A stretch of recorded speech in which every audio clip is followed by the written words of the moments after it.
নমস্কার। খোসা টিভি থেকে আমি রসিক মামু গামছা পরে আজকের বিশেষ বিশেষ খবর। বিয়ার 40 বছর পর জামাই যখন শ্বশুর বাড়িতে গেছে, যাওয়ার সময় লইয়া গেছে 5.5 টাকা দিয়ে একটা খাটল।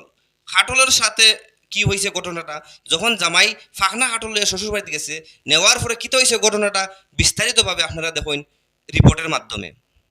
অনেক দিন পরে যখন আইলাম শ্বশুর বাড়ি, ও এর লাগে খাটলটা আনছে, আশা করি খুব স্বাদ হইব। খুব খুব ইস, একদম ফাঁকনা গাছ ফাঁকনা ফুরা। হ্যাঁ, ইতা কিতাবা হে, রাম রাম রাম রে, ভিতরে এগুতা রুয়া নাই। ও শ্বশুর গো, একটা কুশ নাই রে গো।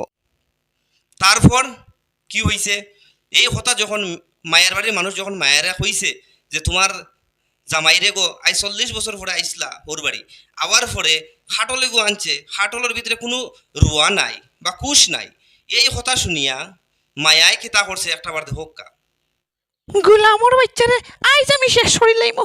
গুলামর বাচ্চা, অতদিন পরে আমার বাপর বাড়ি গেছস, আইসে তাই লাইমু রে গুলামর বাচ্চা। অতদিন পরে আমার বাপর বাড়ি গেছে, বাধুয়া খাটলি গুলিয়া বালা খাটল লইয়া। আর আমার মনে হয় এই ভিডিও দেখার পরে জীবনে যারা মনে করো বিয়া করছো না কোনোদিন, আর বিয়া করতায় নাই।